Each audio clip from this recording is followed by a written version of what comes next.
The emergency room clock read 3:47 a.m. when Michael Thompson's scream shattered the silence. The same piercing wail his grandfather made at Normandy, echoing through 3 generations of Thompson men who'd learned that courage costs everything. His feet, swollen to triple their normal size, pulsed with creatures moving beneath skin that had once carried him through Louisiana swamplands, building homes for Hurricane Ida survivors. Nurse Jenny Williams froze mid-step, her clipboard clattering exactly like her grandmother's rosary beads the night polio took her brother in 1952. "In 30 years, I've never seen," she whispered, watching red lesions writhe across Michael's flesh like living maps of suffering.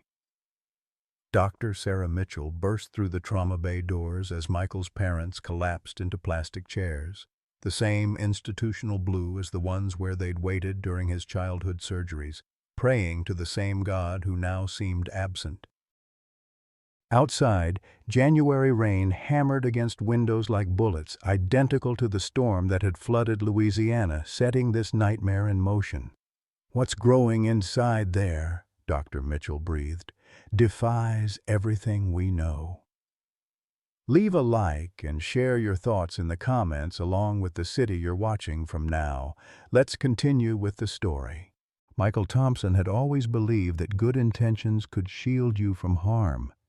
At 22, this faith ran as deep as the Ohio soil where he'd grown up, nurtured by parents who taught him that service to others was the highest calling. Robert Thompson, a Korean War veteran with calloused hands and gentle eyes, had spent 30 years on factory floors before arthritis forced his retirement.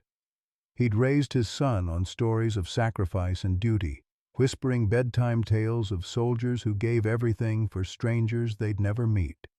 Mary Thompson taught 3rd grade at Riverside Elementary, where she'd spent 25 years wiping noses and nurturing dreams. Her classroom walls displayed construction paper hearts with children's wishes. "I want to build houses like Mrs. Thompson's son." Michael was her pride, her proof that small-town values could flourish even in California's academic pressure cooker. Every Sunday after Mass at St. Catherine's, she'd light a candle for his safety, never imagining that prayer would become desperate plea.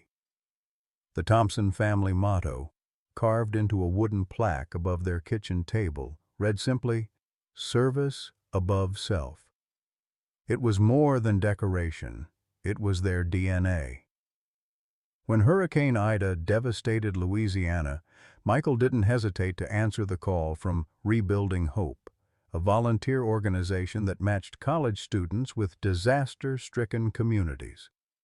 His architecture professors at UC Berkeley had recommended him personally, praising his technical skills and unwavering compassion.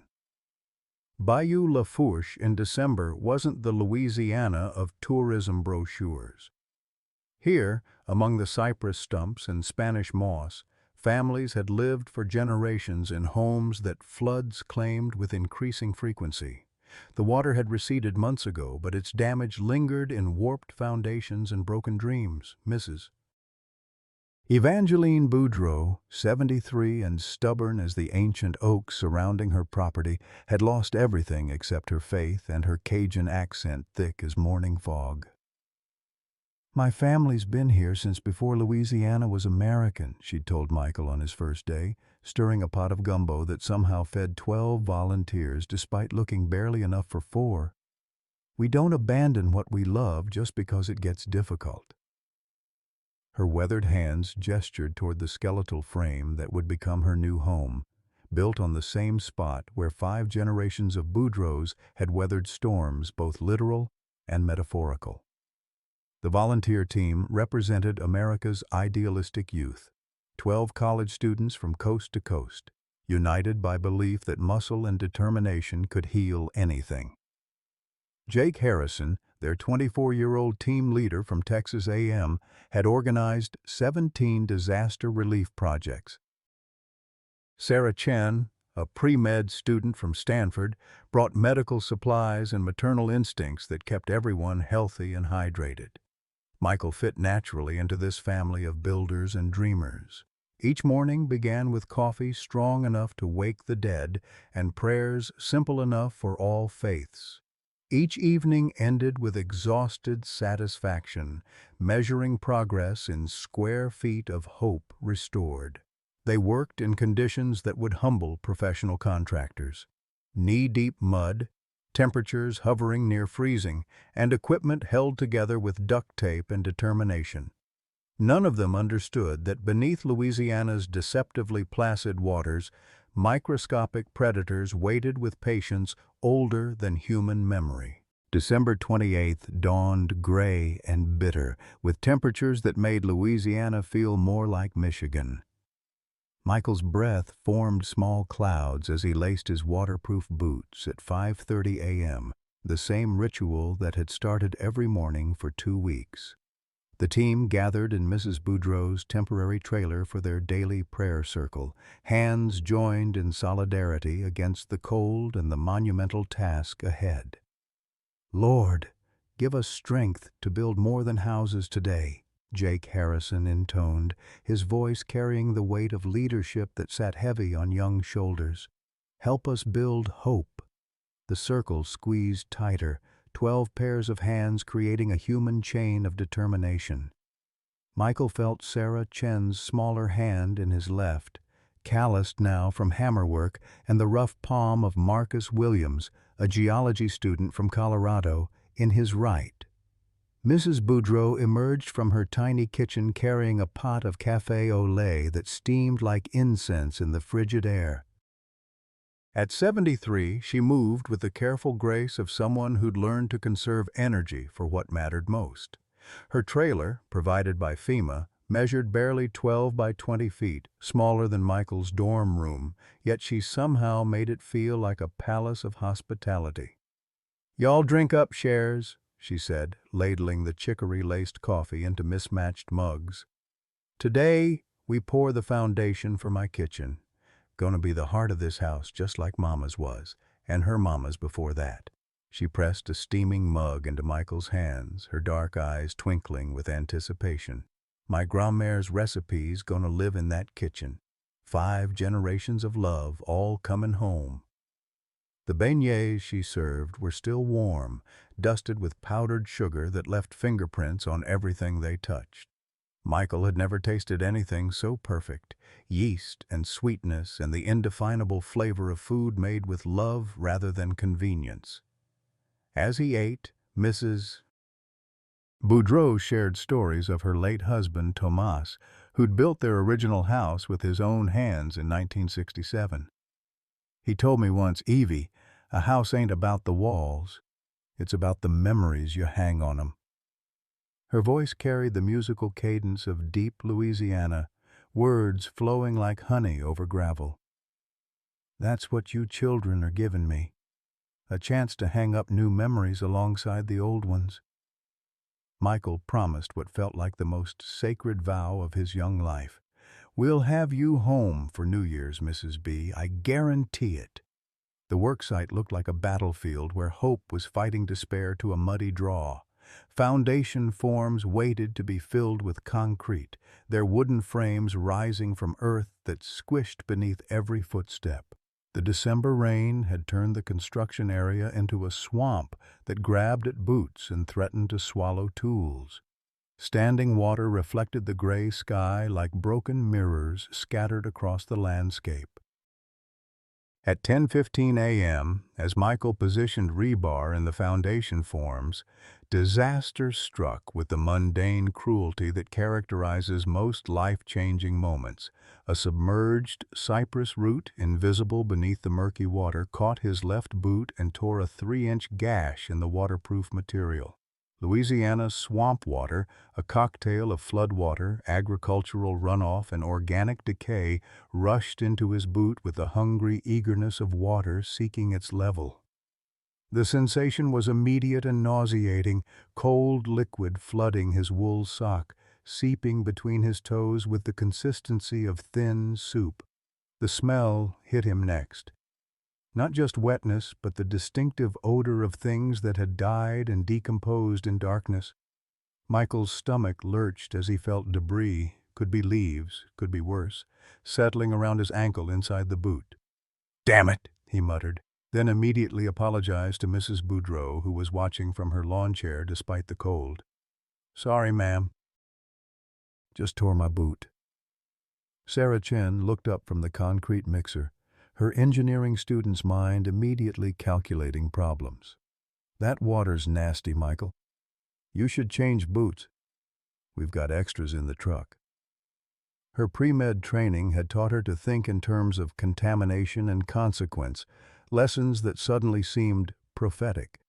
But Michael Thompson was his father's son, raised on principles that equated quitting with failure. The foundation pour was scheduled for today, and Mrs. Boudreau was counting on them. Changing boots would mean stopping work, tracking mud through her trailer, admitting that a little swamp water could defeat a Thompson. "Thompsons finish what they start," he said, echoing his father's voice with unconscious pride. "It's just water." He squelched forward through the mud, each step making a sucking sound that seemed to mock his determination.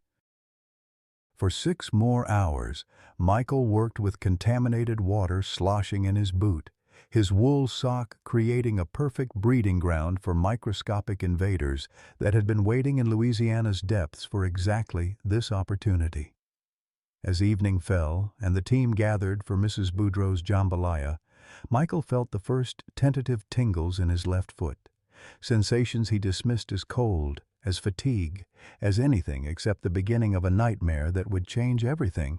New Year's Day arrived with the cruel irony of fresh beginnings that felt more like endings. Michael Thompson woke at 6 a.m. to a foot that had transformed overnight into something unrecognizable. The gentle tingling of the previous days had evolved into a throbbing beast that seemed to have its own heartbeat, pulsing in rhythm with his terror. When he tried to stand, his left foot buckled beneath him, swollen to nearly twice its normal size and radiating heat like a small furnace. The skin stretched tight as a drum, angry red welts mapping new territories of pain across his arch and ankle. Each attempt to bear weight sent lightning bolts of agony shooting up his leg, forcing him to grip the doorframe of his shared trailer until his knuckles went white. The other volunteers stirred in their bunks, but Michael bit back his groans, unwilling to wake them with his weakness. "Jesus, Michael!" Sarah Chen's voice cut through the morning stillness as she emerged from the makeshift bathroom. Her pre-med training kicked in immediately, eyes cataloging symptoms with clinical precision. "How long has it been like this?" She knelt beside his bunk, her hands hovering over his foot without quite touching the inflamed skin. "It's nothing," Michael lied, the words tasting like copper in his mouth. "Probably just need some aspirin." But even as he spoke, he knew this transcended anything aspirin could touch. The pain had developed layers, a deep, boring ache punctuated by sharp stabs that seemed to move beneath his skin like living things. Jake Harrison materialized beside Sarah, his team leader instincts overriding his desire for sleep. At 24, Jake had seen enough volunteer injuries to recognize serious trouble. "We're taking you to a clinic, now." His tone brooked no argument, though Michael tried anyway. "We've got 3 houses left to finish, Mrs. Mrs. Boudreau needs you healthy, not martyred," Jake interrupted. "Get dressed. We're leaving in 10 minutes." The drive to the nearest medical facility took 45 minutes through Louisiana back roads that seemed designed to test the suspension of Jake's battered pickup truck. Every pothole sent shockwaves through Michael's foot, making him clench his teeth until his jaw ached. Through the passenger window, he watched the landscape blur past. Cypress trees draped in Spanish moss, their ancient limbs reaching toward a sky the color of old pewter. Bayou Regional Health Clinic occupied a converted double-wide trailer that had seen better decades. The waiting room smelled of disinfectant and desperation, filled with plastic chairs that had been patched with duct tape and hope. A handwritten sign on the receptionist's desk read, "Please be patient. We're doing our best with what we have. Doctor." Philippe Thibodeau emerged from an examination room looking like a man who carried the medical needs of 3 parishes on his shoulders. His white coat showed coffee stains and the wrinkles of someone who worked 36-hour shifts because there was nobody else. When he examined Michael's foot, his weathered hands moved with the practiced efficiency of someone who'd seen every possible permutation of swamp-related injuries. "Classic cellulitis from contaminated water exposure," he announced after 10 minutes of prodding and pressing. "Seen it 100 times since Ida. These floodwaters carry every nasty bug you can imagine." He scribbled prescriptions with the rapid hand movements of rural medicine. Oral antibiotics, anti-inflammatory, rest and elevation. Should clear up in a week. Michael wanted to believe the doctor's confidence, but something in Dr. Thibodeau's eyes suggested he was prescribing hope as much as medication. The clinic's limited resources showed in every corner: outdated equipment, understaffed departments, the constant sound of phones ringing with no one available to answer them. "What if it doesn't get better?" Sarah asked, her scientific mind already calculating variables and outcomes. Dr. Thibodeau paused, his pen hovering over the prescription pad. "Then you come back. But son, you're young and healthy. Your body knows how to fight." The words carried more prayer than medical certainty. The next week passed in a blur of internal conflict that tore at Michael's fundamental beliefs about duty and self-preservation. The antibiotics seemed to mock his expectations, offering no relief from the advancing tide of inflammation that crept up his ankle like rising floodwater. Each morning brought new symptoms: skin that felt stretched beyond its breaking point, a persistent fever that left him shivering in Louisiana's humid heat, and worst of all, the sensation that something was moving beneath his skin. His teammates rallied around him with the fierce loyalty of chosen family. Jake reassigned tasks to cover Michael's absence, while Sarah appointed herself his unofficial medical monitor, checking his temperature every few hours and documenting symptoms with the thoroughness of someone who understood that details might save lives.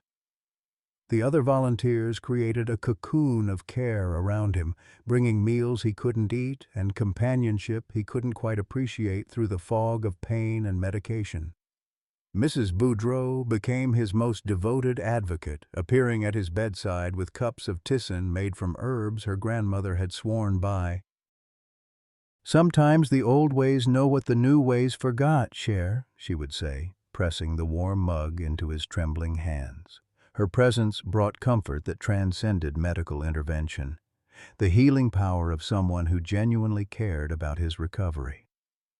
On January 8th, as the team prepared to complete the final houses, Michael faced the most difficult decision of his young life. His body screamed for medical attention that the rural clinic couldn't provide, but his heart rebelled against abandoning the mission that had brought him here. 3 families still waited for homes, their temporary shelters no match for Louisiana's unpredictable winter weather. The decision came during evening prayers, as the team sat in their familiar circle around Mrs. Boudreau's space heater.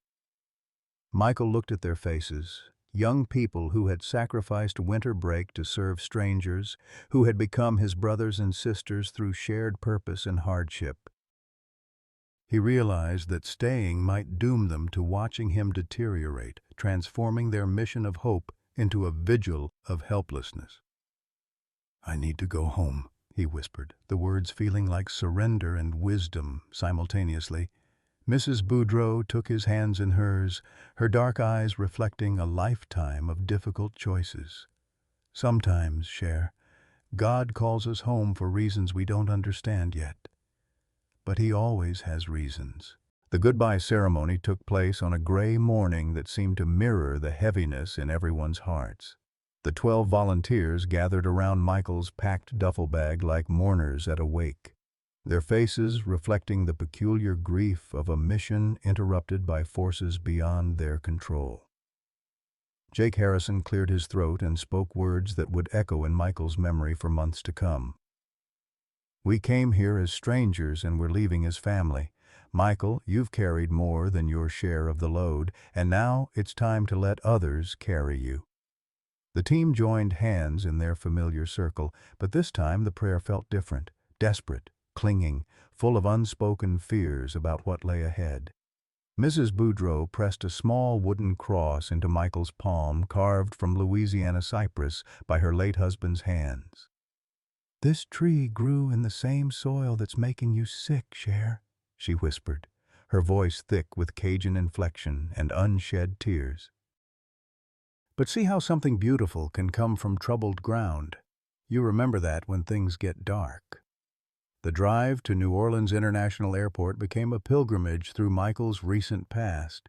Each landmark reminded him of something: the gas station where they'd bought emergency supplies during the first week, the diner where Mrs. Boudreau had treated the whole team to catfish and hush puppies, the bridge over Bayou Lafourche where they'd stopped to watch the sunset after their longest workday. Sarah Chen sat beside him in the back seat, her hand resting protectively near his swollen foot without quite touching it. "Promise me you'll see a real doctor the minute you land," she said for the fourth time, her pre-med student anxiety bleeding through her attempt at casual conversation. "Not some urgent care clinic, not your family doctor, a hospital." "With specialists." Michael nodded, though part of him still hoped that leaving Louisiana's humidity would somehow cure whatever was wrong with him. The airplane cabin felt like a torture chamber designed specifically for his condition. His foot, compressed into the narrow space between seats, throbbed with each heartbeat. The elderly woman beside him offered home remedies from her purse: aspirin, peppermints, stories about her late husband's gout that bore no resemblance to Michael's symptoms, but seemed to comfort her in the telling.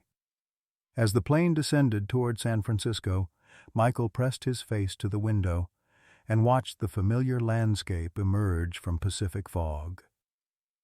The Golden Gate Bridge stood sentinel in the distance, its orange towers piercing the gray like promises of home and healing.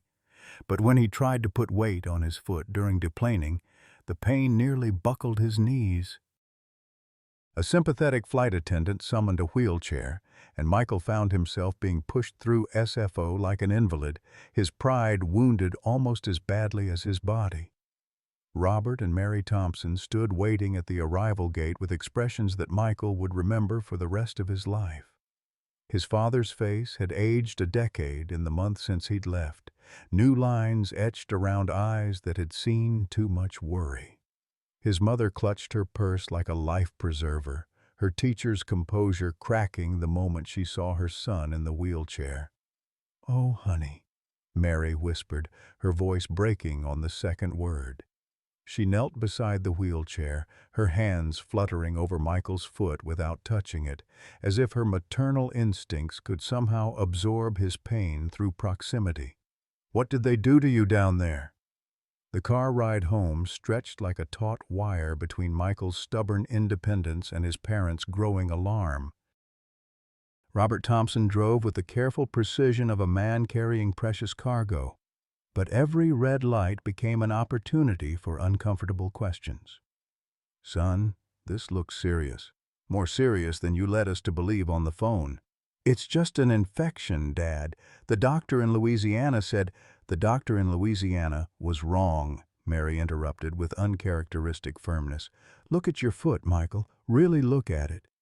She turned in the passenger seat to face him, her teacher's voice carrying the authority of someone who'd spent 25 years recognizing when children weren't telling the truth.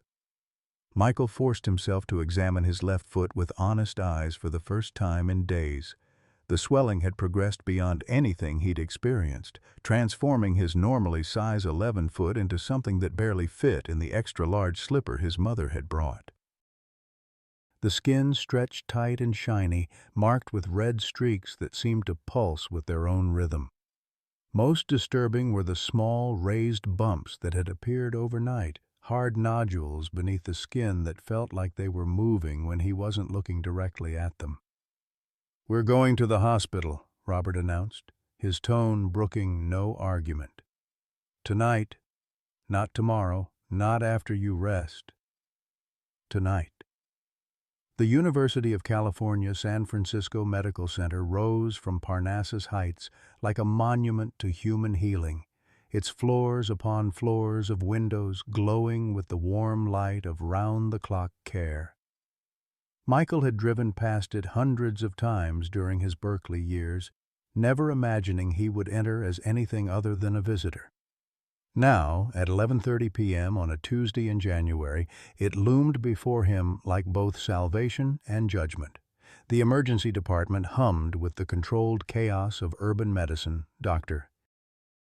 Amanda Rodriguez, the attending physician on duty, moved through the organized mayhem with the fluid grace of someone who had learned to find patterns in suffering. When she pulled back the sheet covering Michael's foot, her professional composure flickered for just a moment. "How long has it been like this?" she asked, her gloved hands exploring the swollen tissue with practiced gentleness. "About 2 weeks," Michael admitted, the timeline sounding more ominous when spoken aloud in a hospital setting.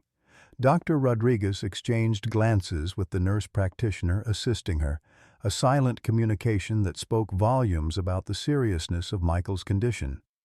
"We're going to admit you for observation and IV antibiotics. I'm also calling in our infectious disease specialist. This presentation is unusual." The word unusual hung in the air like a diagnosis in itself.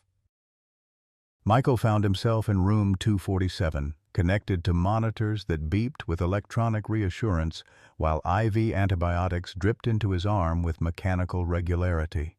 His parents took turns in the uncomfortable hospital chair, their presence a constant reminder that he was no longer the independent college senior who had left for Louisiana a month ago. Dr. Sarah Mitchell arrived the next morning like an answer to prayers they hadn't known they were praying. 15 years of studying tropical diseases had given her the rare combination of encyclopedic knowledge and intuitive pattern recognition that marked truly exceptional physicians. She examined Michael's foot with the thoroughness of someone who understood that details could mean the difference between recovery and catastrophe. "Tell me about Louisiana," she said, pulling up a chair as if settling in for a long conversation. "Not just the medical history. Tell me about the water, the soil, the conditions you worked in." Everything matters.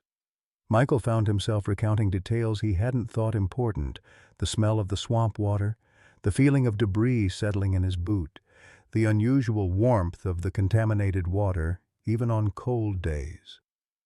Dr. Mitchell listened with the intensity of someone solving a puzzle, occasionally asking questions that seemed tangential but somehow essential. "I'm ordering comprehensive blood work," she announced after her examination, "including a complete parasite panel. What you're describing doesn't match typical bacterial cellulitis. The progression, the appearance, the resistance to standard antibiotics, something else is going on here." The words "parasite panel" introduced a new vocabulary of medical terror into the Thompson family's lexicon.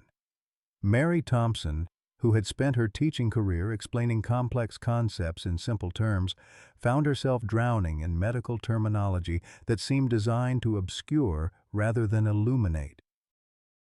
Robert Thompson, whose factory experience had taught him to troubleshoot mechanical problems, struggled with the organic unpredictability of disease. Days blended into a routine of blood draws, medication adjustments, and cautious optimism that seemed perpetually deferred.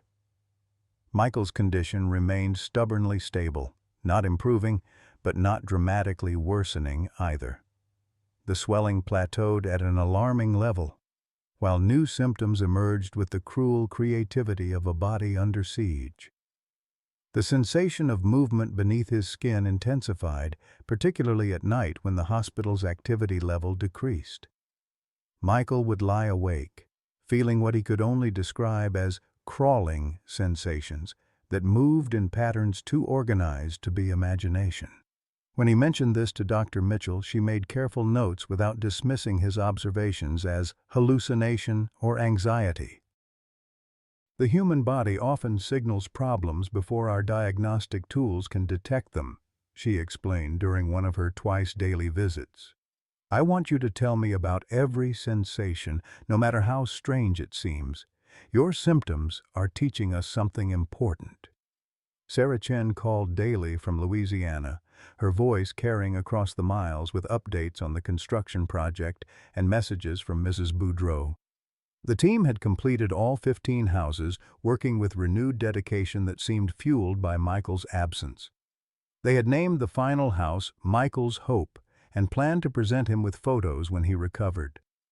Mrs. B lights a candle for you every morning, Sarah reported during one call. She says the old spirits in the bayou sometimes take a little piece of people, but they always give something back in return. She's praying that whatever you gave up will come back to you tenfold.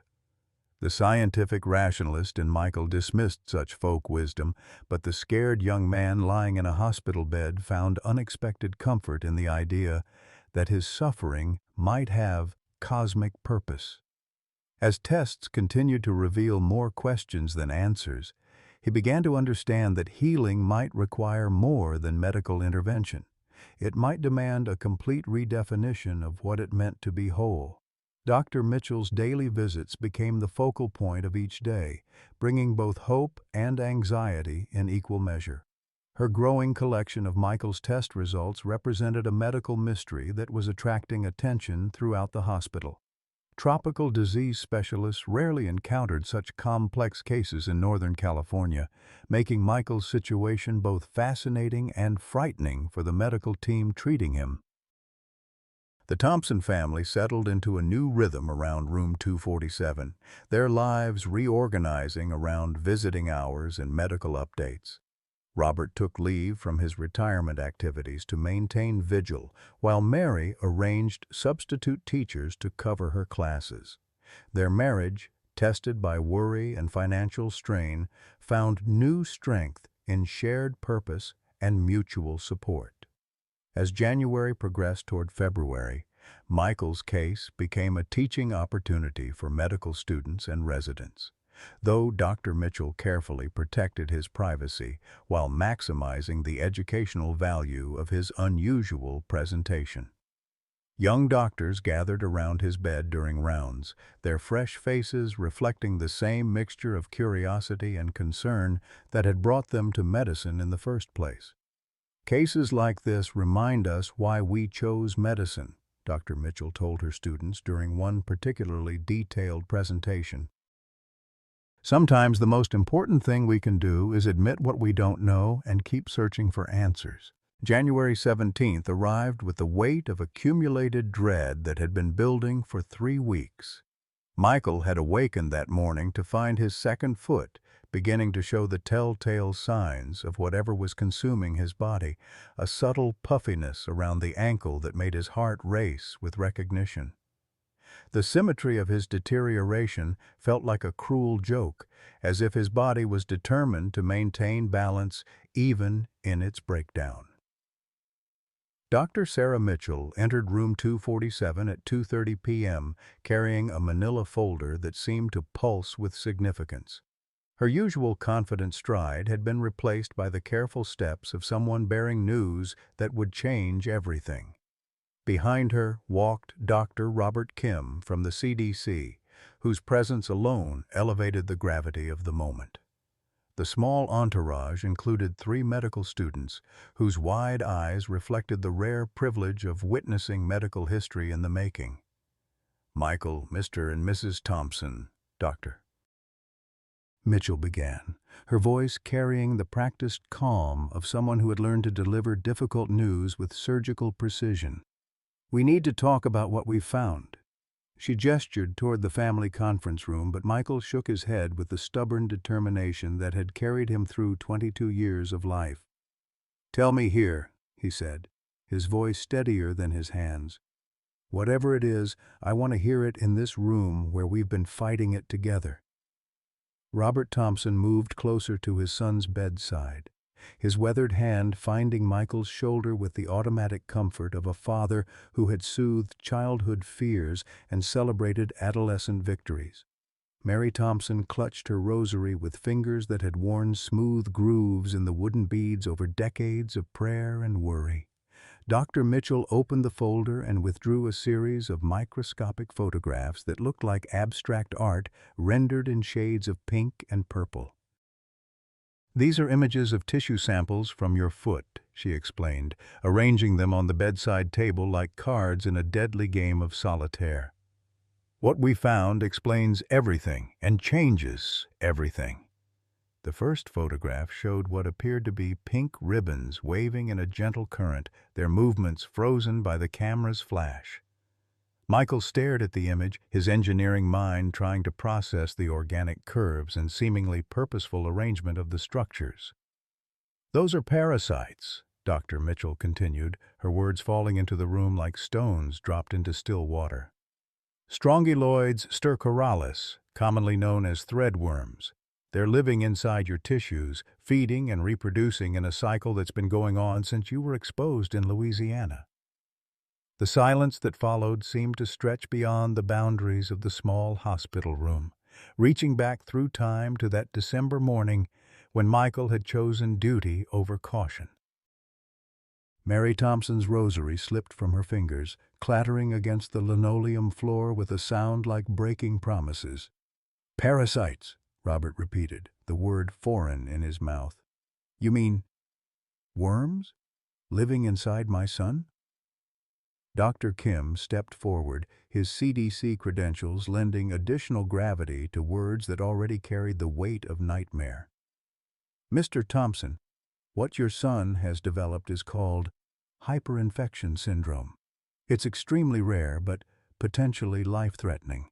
The parasites have established a reproductive cycle within his body that's allowing them to multiply exponentially." Michael felt the room tilt slightly, as if the hospital itself was reacting to this news.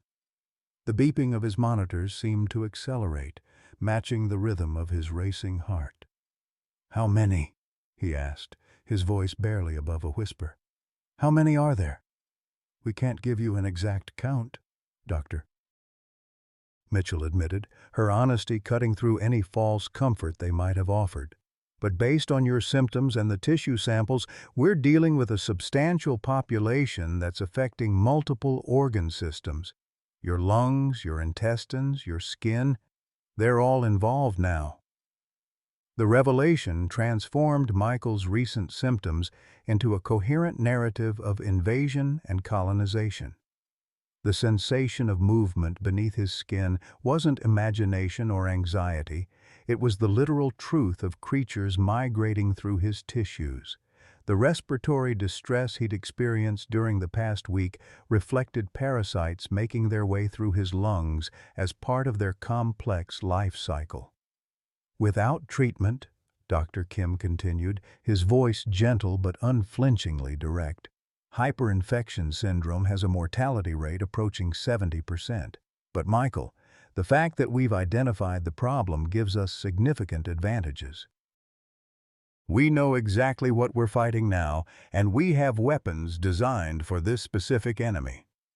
Mary Thompson had retrieved her rosary and was clutching it with renewed intensity, her lips moving in silent prayer that seemed to create its own atmosphere of desperate hope.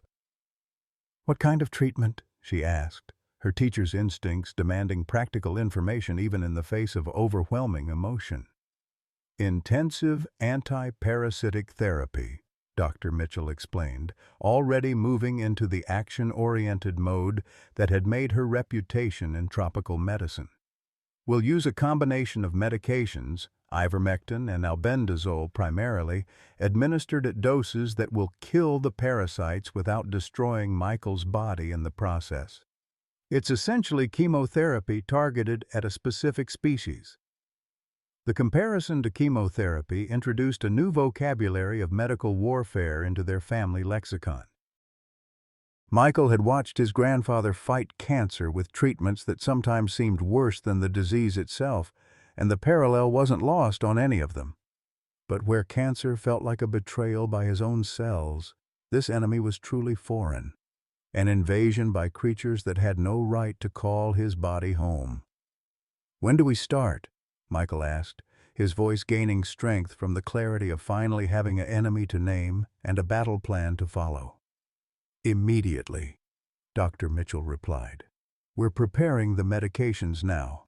But Michael, I need you to understand what you're facing. These drugs are powerful, and they're going to make you feel worse before you feel better.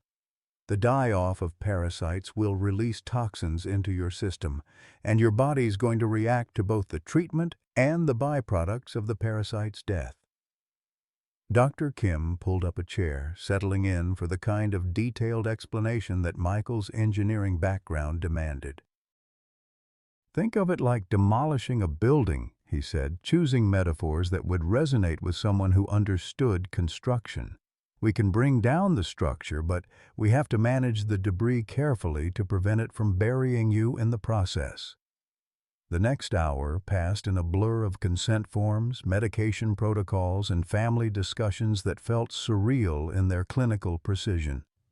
Robert Thompson asked questions with the methodical thoroughness of someone who had spent decades troubleshooting complex mechanical problems, while Mary focused on the spiritual dimensions of their crisis, seeking reassurance that they were fighting with divine support as well as medical expertise.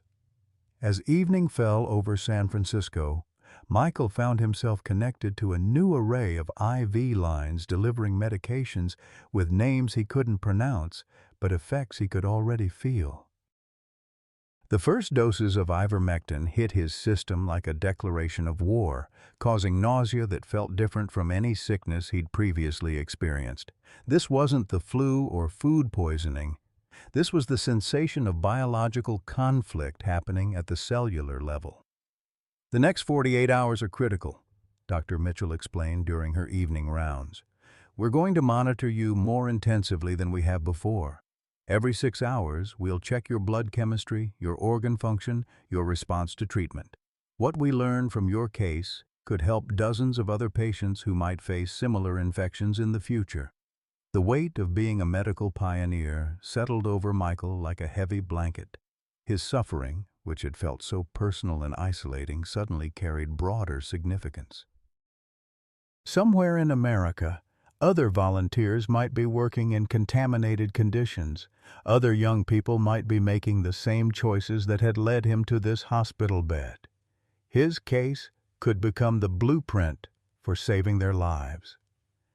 As night deepened around UCSF Medical Center, the Thompson family entered a new phase of their ordeal. The enemy had been identified, the battle had been joined, and the outcome remained uncertain.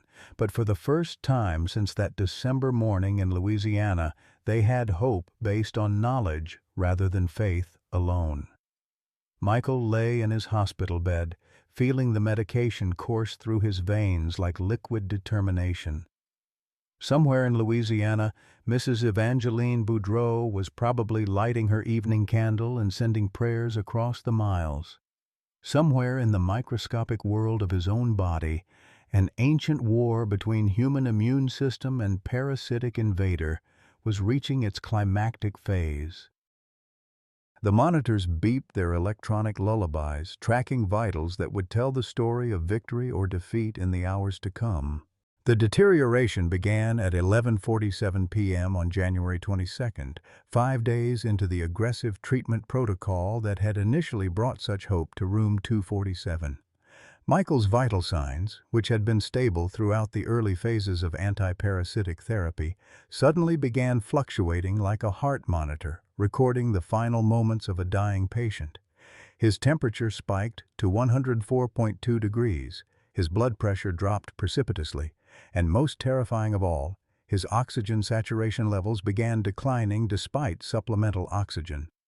Dr. Mitchell arrived within minutes of the nursing staff's urgent page, her footsteps echoing through the corridors with the rapid precision of someone racing against time itself. Behind her came a team of specialists whose presence transformed room 247 into an impromptu intensive care unit. Robert and Mary Thompson were gently but firmly moved to the hallway as medical personnel surrounded their son's bed like warriors forming a defensive circle. "His organs are failing," Dr. Mitchell announced to her assembled team, her voice carrying the controlled urgency of someone who had seen too many cases turn critical without warning. "The parasite die-off is releasing more toxins than his system can process. We're looking at possible kidney failure, respiratory distress, and early signs of cardiac involvement." Through the partially open door, Robert Thompson heard fragments of medical terminology that felt like death sentences, pronounced in a language he couldn't understand. Acute renal insufficiency. Compromised pulmonary function. Consider emergency intubation.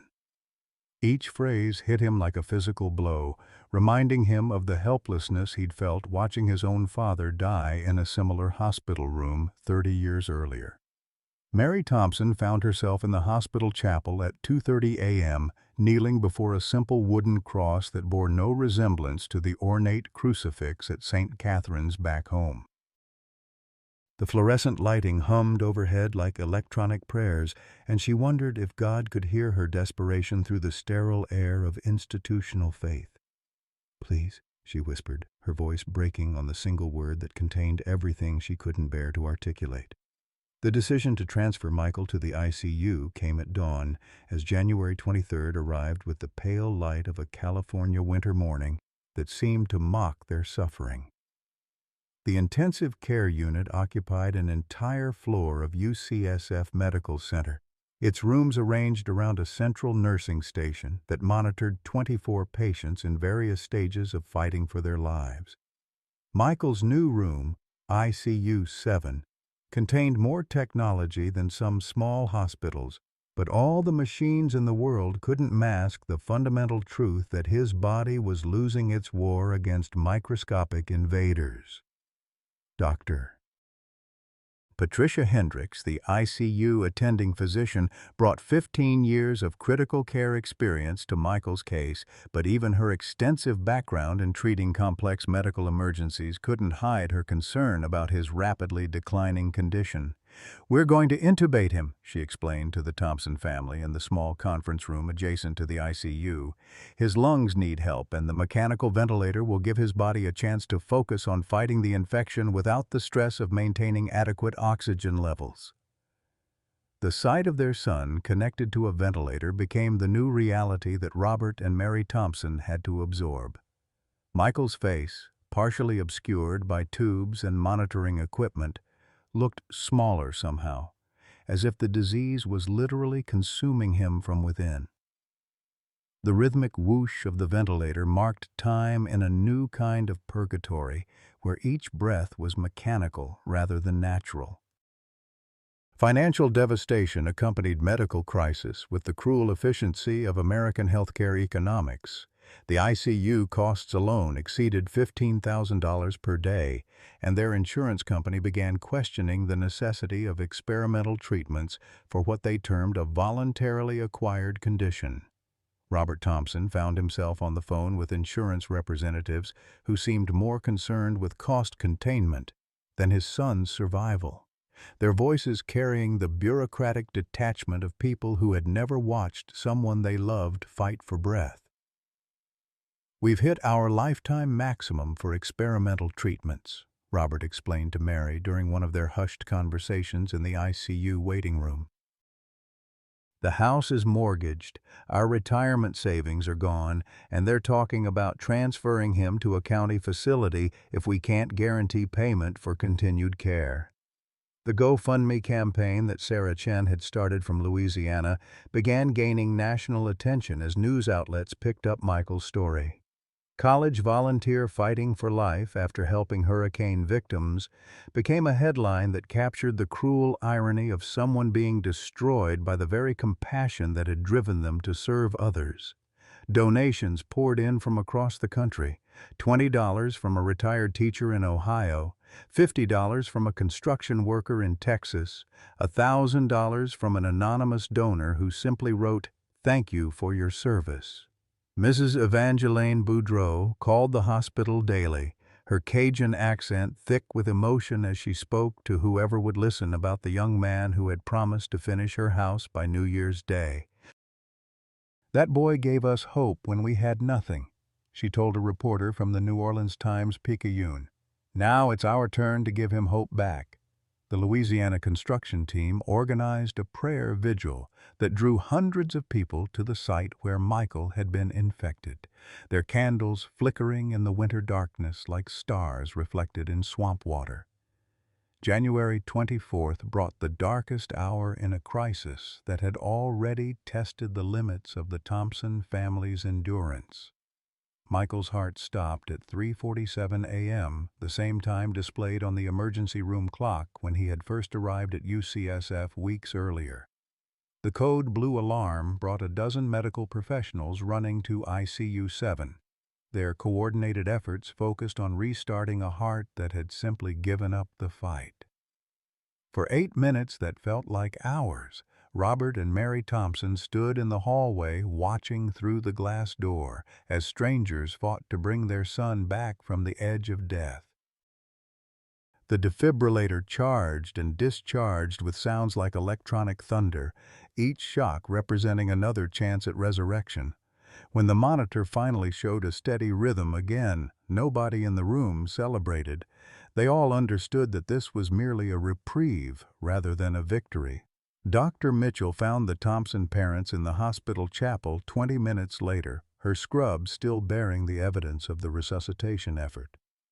"He's stable for now," she said, sitting beside them on the wooden pew that had supported countless other families through similar vigils. "But we need to talk about what comes next. His body is failing despite our best efforts, and we may need to consider some very difficult decisions." The conversation that followed would haunt Robert and Mary Thompson for the rest of their lives. End-of-life care, comfort measures, quality versus quantity of life, medical euphemisms that couldn't disguise the fundamental question of whether to let their son die with dignity or continue fighting a battle that might already be lost.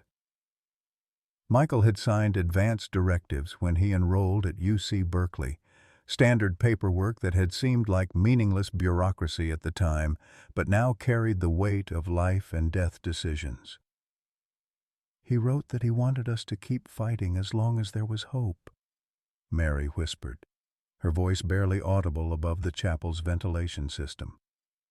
"But how do we know when hope ends and suffering begins?" Dawn broke over San Francisco with the pale light of a city that never quite slept, finding the Thompson family still maintaining their vigil in ICU 7. Michael's vital signs had stabilized somewhat, but his condition remained critical. The parasites in his system continued their microscopic warfare, even as the medications designed to kill them threatened to destroy their host in the process. As morning rounds began in the ICU, Dr. Mitchell approached Michael's bedside with a new determination that seemed to emerge from the darkest moments of the previous night. "We're going to try something different," she announced to the assembled medical team. "There's an experimental protocol being used in Atlanta for cases exactly like this. It's not proven, it's not approved by insurance, and it might not work. But after last night, conventional treatment isn't enough." The decision to attempt experimental therapy represented a leap of faith that combined cutting-edge medical science with the desperate hope of parents who refused to surrender their son to microscopic enemies. As medical teams prepared for another phase of treatment, the Thompson family entered a new kind of waiting, no longer passive observers of Michael's decline, but active participants in a medical gamble that would either save his life or accelerate his death.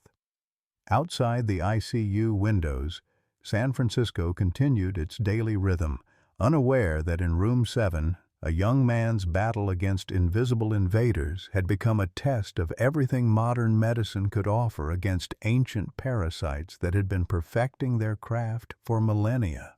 The breakthrough came not from the experimental protocol that Dr. Mitchell had proposed, but from an unexpected source that would forever change how the medical community understood parasitic infections in North America.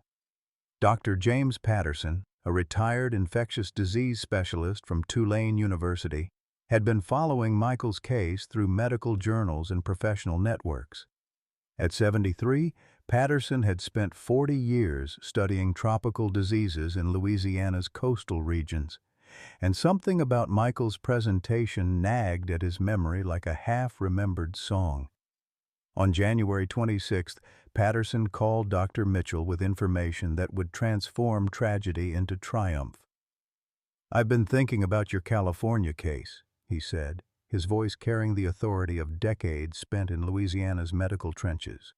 "Back in 1987, I treated 3 similar cases after Hurricane Juan.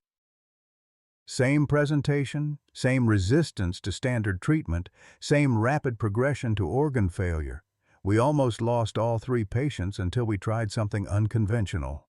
Dr. Mitchell listened with growing excitement as Patterson described a treatment protocol that combined traditional anti-parasitic medications with corticosteroids and a specific timing sequence that worked with the parasite's reproductive cycle rather than against it. "The key," Patterson explained, "is understanding that these aren't typical strongyloids infections. The Louisiana strains have evolved differently in post-hurricane environments. They're more aggressive, more resistant, but they also have a vulnerability that only appears during a specific phase of their life cycle." The revelation that Michael's case wasn't unique, that other patients had survived similar infections, sent shockwaves through UCSF's medical team. Dr. Mitchell immediately contacted the CDC to report the Louisiana connection, while simultaneously preparing to implement Patterson's modified treatment protocol. For the first time since Michael's hospitalization began, hope was based on proven success rather than desperate experimentation. "We're dealing with an environmental variant," Dr. Mitchell explained to the Thompson family during an emergency conference. "Hurricane flooding creates specific conditions that alter how these parasites behave and reproduce. Dr. Patterson treated similar cases 15 years ago, and all 3 patients made full recoveries. More importantly, his research identified 47 other cases across the Gulf Coast that had been misdiagnosed as various other conditions. The implications were staggering. Dozens of patients who had suffered unexplained illnesses, organ failures, and even deaths might have been victims of the same parasitic strain that was attacking Michael. Emergency medicine physicians across Louisiana, Mississippi, and Alabama were being contacted to review cases that had puzzled them for years. Michael's case had accidentally uncovered a hidden epidemic that had been masquerading as everything from autoimmune disorders to food poisoning. Robert Thompson felt a mixture of anger and relief that left him speechless. "You mean other families have gone through this hell, and nobody knew what was causing it?" His voice carried the outrage of someone who understood that knowledge withheld was suffering prolonged. "Medical science builds on individual cases," Dr. Patterson explained during a conference call that included specialists from 3 states. Michael's case provided the missing piece that connects all the others. His detailed documentation, the tissue samples, the progression timeline, it's created a complete picture that we never had before. The new treatment protocol began immediately, but this time with the confidence of proven methodology rather than experimental desperation. The medication timing was critical. Ivermectin administered at precise intervals that corresponded to the parasite's reproductive vulnerability, combined with corticosteroids that prevented the massive inflammatory response that had nearly killed Michael during previous treatment attempts. Within 24 hours, Michael's vital signs began stabilizing in ways that astonished even the experienced ICU staff. His temperature normalized, his kidney function improved, and most remarkably, his oxygen saturation levels allowed them to reduce ventilator support. Dr. Hendricks, who had prepared the Thompson family for the worst possible outcomes, found herself cautiously optimistic for the first time since Michael's ICU admission. His body is responding exactly the way Dr. Patterson's patients did in 1987, she reported during morning rounds. The parasites are dying off without the massive toxin release that caused his earlier crisis. Whatever these Louisiana strains are, they have a specific weakness that conventional treatment protocols miss entirely. Mary Thompson's prayer vigil in the hospital chapel took on a different character as news of Michael's improvement spread through the medical center.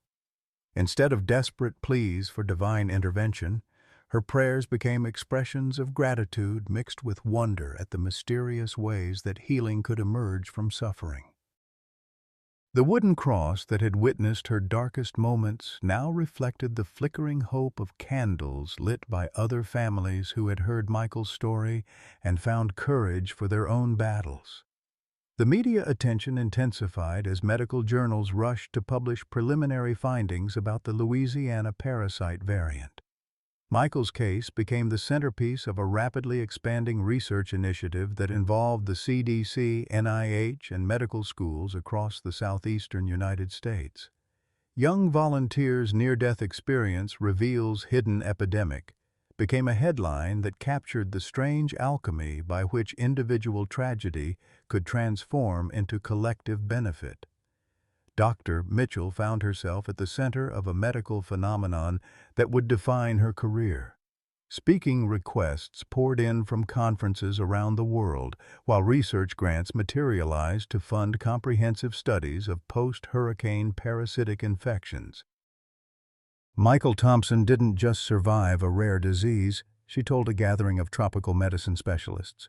He survived it in a way that will save hundreds of other lives. The financial crisis that had threatened to destroy the Thompson family's future began resolving as quickly as Michael's medical condition improved.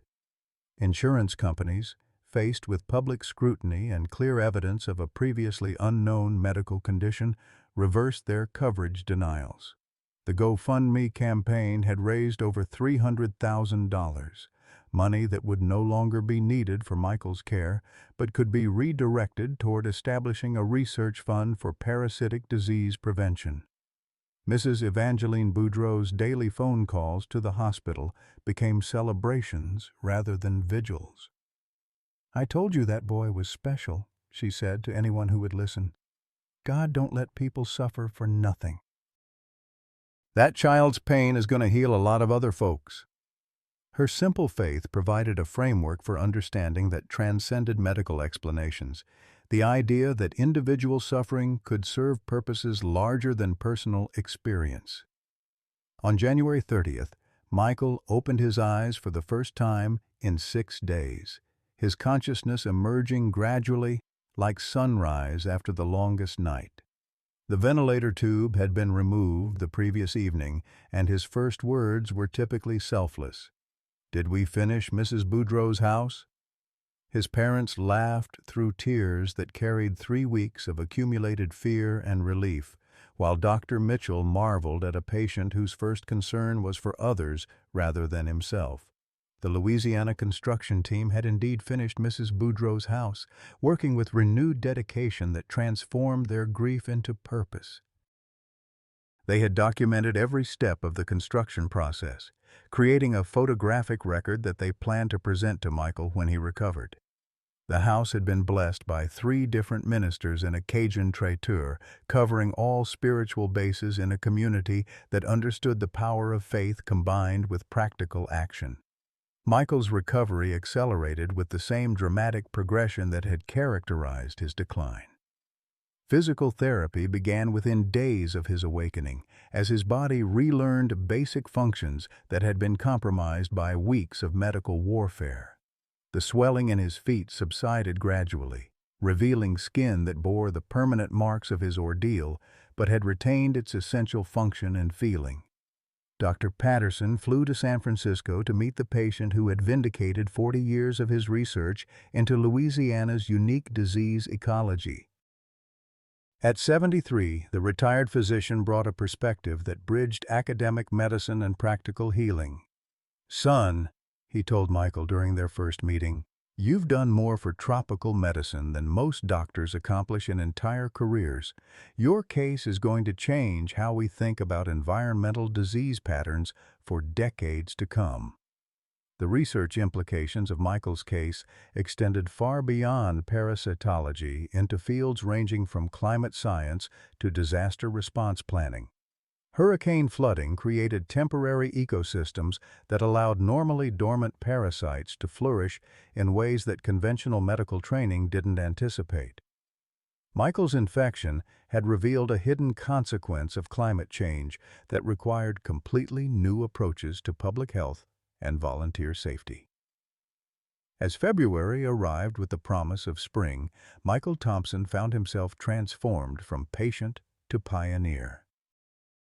His room in the step-down unit had become a pilgrimage site for medical students, researchers, and journalists who wanted to meet the young man whose near-death experience had illuminated a hidden threat facing thousands of Americans. Yet despite the attention, Michael remained focused on the simple goal that had brought him to Louisiana in the first place, helping others build better lives through service and sacrifice. The parasites that had nearly killed him were gone, defeated by knowledge that had emerged from their very attempt to destroy him. In the strange mathematics of medical discovery, Michael's suffering had been transformed into healing power that would protect future generations of volunteers, disaster victims, and anyone whose service brought them into contact with environments altered by climate change and natural disaster.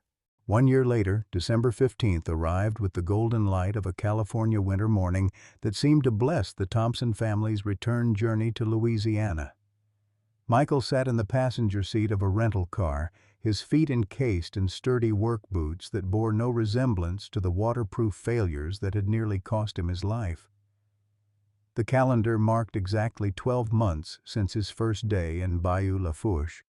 But the young man making this anniversary trip carried wisdom and scars that aged him far beyond his 23 years. The Michael Thompson who stepped out of the car at Mrs. Evangeline Boudreau's new home bore little physical resemblance to the broken patient who had been carried into UCSF's emergency room 11 months earlier. Medical school had already begun to reshape his perspective, adding clinical knowledge to the experiential understanding he'd gained through suffering. His acceptance to UCSF's medical program had come with a full scholarship endowed by pharmaceutical companies eager to support research into tropical diseases, making him the first Thompson to attend graduate school without crushing debt. Mrs. Boudreau emerged from her kitchen door like a grandmother welcoming a prodigal grandson home from war. At 74, she moved with the same determined grace that had sustained her through Hurricane Ida's devastation and the long months of rebuilding that followed. Her embrace carried the fierce love of someone who had prayed daily for this reunion, her weathered hands touching Michael's face as if confirming his reality through physical contact. "Cher, you look like life itself," she whispered, her Cajun accent thick with emotion. "When they told me you was sick, I lit candles for you every morning and every evening. My late husband's spirit, he told me in dreams that you was gonna be fine, that God had work for you to do yet." The house that stood before them represented more than architectural achievement. It embodied the transformation of tragedy into triumph. Built on the exact footprint of the home that Hurricane Ida had destroyed, the new structure incorporated modern flood-resistant design with traditional Cajun craftsmanship. Solar panels gleamed on the metal roof, while elevated foundations raised the living spaces well above any conceivable flood level. Most remarkably, a small plaque beside the front door read, "Built with love by Rebuilding Hope volunteers, including Michael Thompson, whose sacrifice taught us all to serve safely." The reunion with his original construction team took place in Mrs. Boudreau's new living room, a space that bore witness to the power of persistence over adversity. Jake Harrison had graduated and joined Habitat for Humanity's national leadership, his experience managing Michael's crisis having accelerated his career in nonprofit management. Sarah Chen was completing her pre-med studies at Stanford while working part-time for the CDC, her early recognition of Michael's symptoms having sparked her interest in infectious disease research. "You saved lives," Sarah told Michael as the team gathered around Mrs. Boudreau's dining table for a meal that tasted like celebration itself. "The new safety protocols we developed from your case have prevented at least 12 similar infections.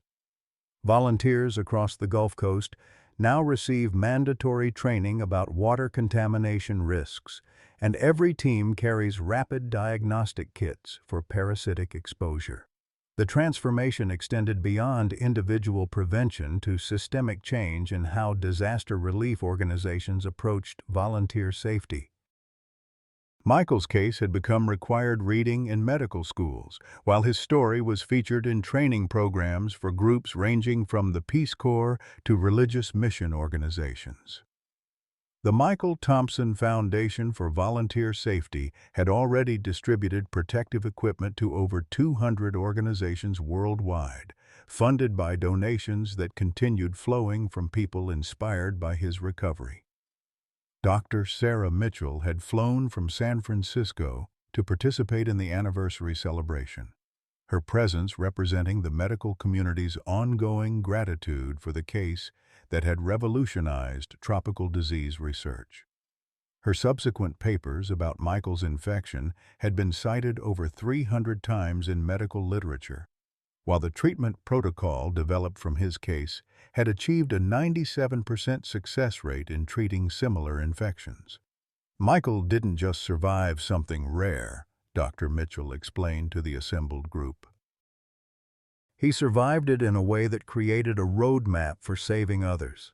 Every detail we documented about his case has contributed to our understanding of how climate change is altering disease patterns in ways we never anticipated."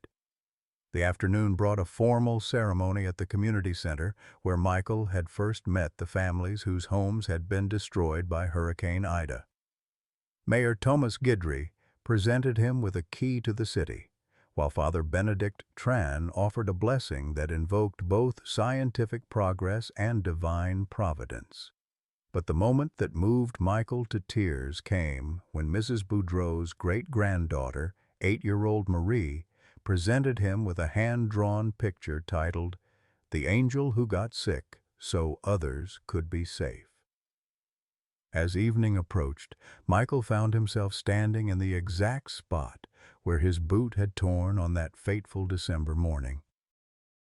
The construction site had been transformed into a small memorial garden with native Louisiana plants surrounding a bronze plaque that read, "In memory of all who serve others and in honor of those who transform suffering into healing." The irony wasn't lost on him that the cypress root that had nearly killed him now nourished flowers planted in remembrance of his ordeal. His parents had aged visibly during his crisis, but they emerged stronger rather than diminished by the experience. Robert Thompson had become a volunteer safety advocate, speaking at construction conferences about the hidden dangers that could lurk in disaster zones. Mary Thompson had organized her church's mission committee to establish new safety protocols for all international and domestic service trips, ensuring that enthusiasm for helping others would be tempered by wisdom about protecting helpers.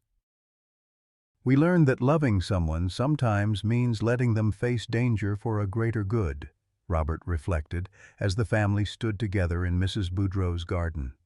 "But we also learned that unnecessary risks aren't heroic, they're just unnecessary. Michael's calling to serve others is stronger than ever, but now he serves with knowledge that can protect other families from going through what we experienced." The evening celebration featured traditional Cajun music and dancing, with Michael moving carefully but confidently on feet that had fully healed but carried permanent reminders of his ordeal. Mrs. Boudreau insisted on teaching him the waltz that her late husband had danced with her for 50 years, their movements slow and stately in the soft light of paper lanterns strung throughout her yard. As midnight approached, marking the exact anniversary of his infection, Michael participated in a ceremony that Mrs. Boudreau had designed to honor both his suffering and his recovery. Using cypress wood from the tree that had torn his boot, she had carved a small cross that now hung in her living room alongside family photographs spanning 5 generations. The transformation of the instrument of his near destruction into a symbol of faith and healing completed a circle that seemed to validate her belief in divine purpose working through human suffering. "Sometimes," she said as the gathering prepared to disperse, "God breaks us down to build us up for something bigger than what we thought we could handle. Your pain, Cher, it's gonna keep healing people for years to come. That's not just medicine. That's miracle." The drive back to the airport the following morning took them past all 15 houses that the original Rebuilding Hope team had constructed, each one representing a family restored to stability and hope. Michael noted the subtle improvements that had been made based on lessons learned from his case. Better drainage systems, elevated storage areas for emergency supplies, and small details that reflected hard-won wisdom about surviving in environments where climate change had made traditional building practices inadequate. His phone buzzed with messages from medical school classmates who were following his story, pre-med students inspired by his example to pursue careers in tropical medicine and public health. Applications to UCSF's infectious disease program had increased by 340% following media coverage of his case, while volunteer organizations reported that safety-conscious applications had surged as young people sought ways to serve others without repeating his dangerous experience. As their plane lifted off from New Orleans International Airport, Michael looked down at the Louisiana landscape that had nearly claimed his life, but had instead given him purpose beyond anything he could have imagined. The bayous and wetlands spread below like a living map of resilience, their waters reflecting sunlight that seemed to promise healing for all the wounds that climate change and human need would continue to inflict on communities throughout the region. The medical textbook in his backpack contained a chapter about his own case, required reading for students who would soon face their own challenges in diagnosing and treating diseases that didn't respect geographical boundaries or traditional expectations. His story had become part of the curriculum that would train doctors to think beyond conventional patterns, to remain curious about unusual presentations, and to remember that behind every case study was a human being whose suffering could become the key to healing others. Returning to San Francisco felt like coming home to a future that had been rewritten by surviving the unthinkable, a destiny shaped by microscopic enemies that had inadvertently created a healer whose impact would extend far beyond anything achievable through traditional medicine alone. Sometimes the greatest gifts come wrapped in our deepest pain. Michael Thompson thought he was just building houses in Louisiana. Instead, he built a bridge between suffering and healing that would save hundreds of lives. When those microscopic invaders nearly destroyed him, they also revealed a hidden epidemic that had been claiming victims for decades. His parents, Robert and Mary, discovered that watching your child fight for life can either break a family apart or forge bonds stronger than steel. They chose strength. They chose hope. They chose to transform their worst nightmare into someone else's salvation. Today, because one young man refused to quit when parasites were literally eating him alive, volunteers worldwide serve safely with protocols born from his suffering. Because one family refused to let tragedy have the final word, medical students study his case and learn to recognize symptoms that would have been missed before. Mrs. Boudreau was right. Sometimes God does break us down to build us up for something bigger. Michael's story proves that our worst moments can become the foundation for our greatest purpose. When life tears us open, we get to choose. Will we become bitter, or will we become better? Will our pain end with us, or will it become the medicine that heals others? Share your thoughts. Have you ever experienced a crisis that later revealed its hidden purpose? What would you tell someone facing their darkest hour right now? Leave a comment below. Your wisdom might be exactly what someone else needs to hear today.